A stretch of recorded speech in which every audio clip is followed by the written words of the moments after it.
Hello, नमस्कार. आज मी तुम्हाला एक पदार्थ बनवून दाखवणार आहे, ज्याचं नाव आहे धपाटे. मला माहिती आहे बऱ्याच जणांना हा पदार्थ माहिती असेल. आता तो बरेचदा बरेच ठिकाणी मिळतो. पूर्वी तो खूपच विदर्भ साईडला किंवा माझा आजोळ पंढरपूर आहे. तर पंढरपुरात आम्ही गेलो की धपाटे मस्ट आहेत नाश्त्याला आणि ते ते शिळे पण खायचे, ते दुसऱ्या दिवशी पण खायचे, ते थोडेसे कडक झालेले पण खायचे, गरम-गरम असे धपाटे आम्ही असेही आणि तसेही धपाटे लहानपणी खूप खाल्ले. काही हा काहीही जोक होता. असो. अ, तर आज मी तुम्हाला जे धपाटे बनवून दाखवणार आहे, ते आहेत पंचामृताचे धपाटे. अ, सत्यनारायणाची पूजा झाली, पंचामृत आपण ते बनवतो, त्याची त्याची एक पद्धत आहे ना पंचामृत बनवायची. तर ते ना थोडंसं का होईना उरतं. माहीत नाही ते कसं उरतं, पण ते उरतंच दुसऱ्या दिवशी. मग आता त्याचं काय करायचं? तर त्याचे धपाटे बनवतो आम्ही.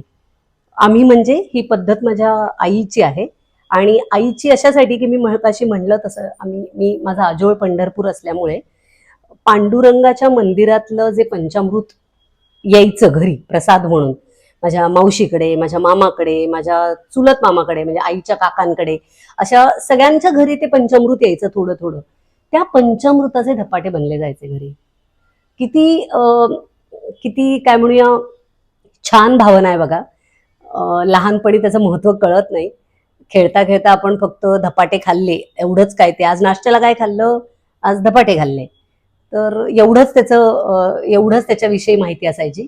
पण ते पांडुरंगाच्या मंदिरातले, पांडुरंगावर वाहिलेलं, पांडुरंगाच्या पूजेतलं उरलेलं, त्याचा प्रसाद म्हणून घरी जे पंचामृत यायचं त्याचे धपाटे बनले जायचे. माझी मामी, माझी मावशी सगळेजण ते बनवायचे आणि इतके अप्रतिम चवीचे असायचे ते, की माझा हा जन्म जरी संपला तरी मला त्या चवीने ते बनवता येणार नाही.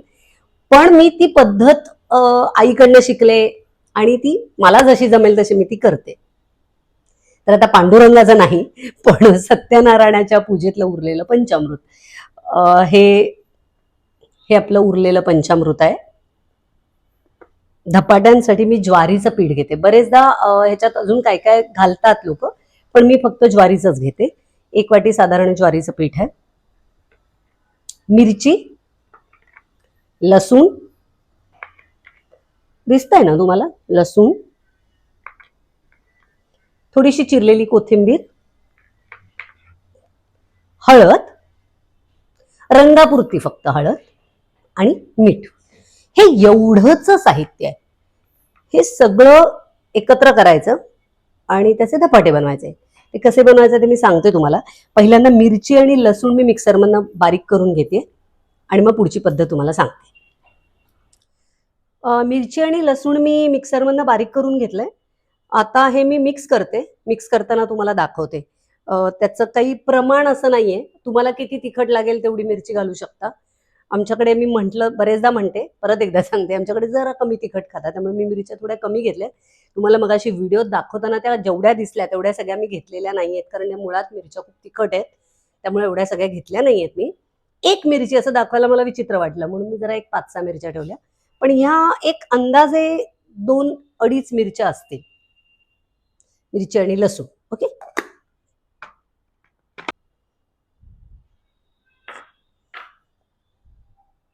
आता ना पंचामृत वाटीभर आहे तेवढं सगळं वापरणार नाहीये मी. मी ते थोडं थोडंच घालणार आहे, कारण आता मध्ये खूप पातळ होऊन जाईल. तर मी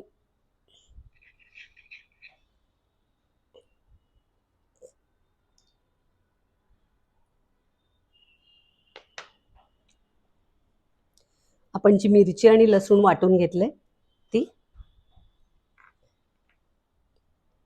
कोथिंबीर जरा दिसायला पण छान आणि चवीला, आणि माझं कोथिंबीर आणि कढीपत्त्याशिवाय काही होतच नाही. म्हणजे एखाद दिवशी चुकून घरात कढीपत्ता आणि कोथिंबीर संपलं असेल तर इतकी चिडचिड होते ना की काही मी सांगू नाही शकत. आता मी जरा कढीपत्त्याचं झाड वगैरे लावल्यामुळे कढीपत्ता मिळतो मला, पण कोथिंबीर कधी कधी होतेच असं. मीठ चवीला आणि हळद. हळद मी म्हटलं तसं फक्त रंगाला, कारण पंचामृताला काही रंग नव्हता ना, सगळं पांढरा रंग होता, तर तो रंगाला म्हणूनच ती हळद घातली आहे मी. आता हे आपण भाकरीचं पीठ मळतो तसं मळून घ्यायचं आणि ते मळतानाच कळतं त्याच्यात थोडं पाणी घालायला हवंय का. आता पाणी मी घालत नाही. जेव्हा पंचामृत नसतं माझ्याकडे तेव्हा मी हे ताकातले धपाटे करते. सॉरी, पराठे नाही, धपाटे करते. म्हणजे ताकात हे सगळं घालून करते.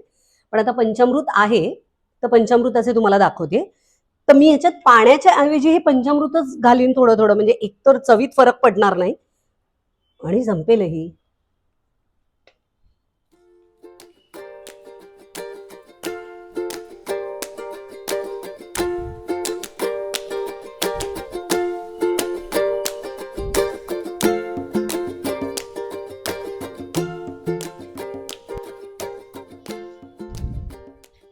छान मळून घेतला की ते धपाटे थापायलाही सोपं जाईल. आणि मी मगाशी म्हटलं तसं पंढरपुरातली पद्धत आहे ही बनवायची. पण ह्याच्यात ती लोक लसूण घालत नव्हती. अनेकांना असं वाटेल की तिकडेही लसूण घालायचे, तर लसूण नव्हते घालत. म्हणजे माझ्या आजोळी कुणीच कांदा लसूण न खाणारी सगळेजण असल्यामुळे ह्याच्यात लसूण अजिबातच घालत नाहीत. हे पुण्यात आपण त्यातल्यात काहीतरी मॉडिफाय करून थोडंसं चवीला वगैरे, मग ते माझ्या आईने त्याच्यात थोडं थोडं काय काय बदल केले म्हणून मी लसूण घातलाय. पंचामृताचे धपाटे एवढंच पंढरपूरची ही रेसिपी आहे.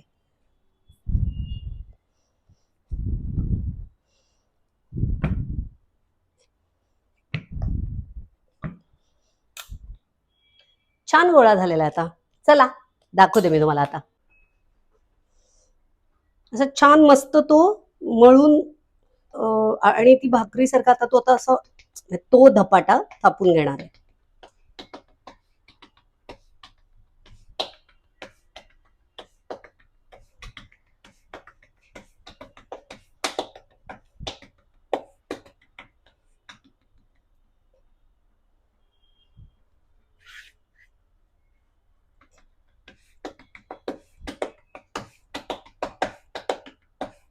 धपाटा ऍक्च्युली वाटतोय ना, तो मी ज्या पद्धतीने मारतीये त्याला, तो खरोखरच धपाटा वाटतोय.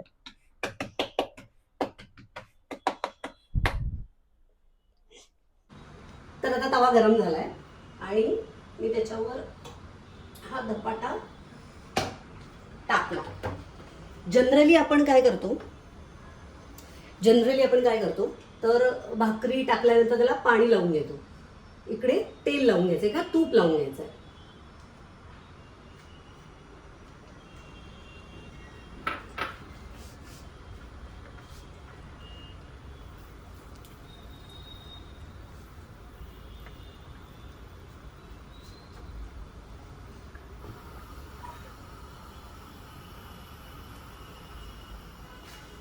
आणि हा आपल्याला भाकरीसारखा आता गॅसवर भाजून वगैरे घ्यायचा नाही, हा असा तव्यावरच भाजून घ्यायचा आहे.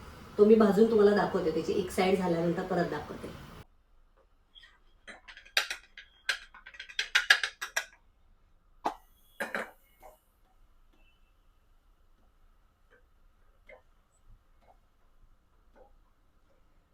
मी तुम्हाला सांगते, तुम्ही या पद्धतीने करून बघा. आता पंचामृत उरलं नसेल तरी ते बनवा आणि हे करून बघा. इतके इतके अधिक दर्जा चवीचे लागतात हे धपाटे. तुम्ही बरेच आता पुण्यात धपाटे विकणाऱ्यांच्या गाड्या बघितल्यात, लोणी धपाटे वगैरे वगैरे, ते पण सुंदरच असतात. पण प्लीज तुम्ही हे करून बघा. आणि याच्याबरोबर कोणतीही ऍक्च्युली मिरचीचा ठेचा वगैरे, पण मी फार तिखट खात नाही म्हणून काहीतरी त्याच्याबरोबर छान चटणी आणि दही. आउटस्टँडिंग मेन्यू आहे हा. करून बघा आणि मला सांगा कसे वाटले. हे बघा, हे असे एवढेच भाजून घ्यायचे. हे काहीही भाकरीसारखे आपल्याला भाजायचे नाहीये.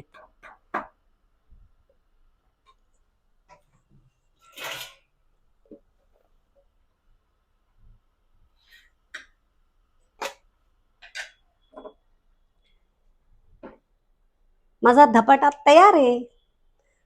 आता या धपाट्यांवरच समाधान मानायला लागतं. मुलं मोठी झाल्यामुळे ते धपाटे आता होत नाहीत, त्यामुळे या धपाट्यांवरच समाधान.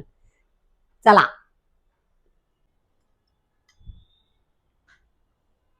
भरपूर तूप,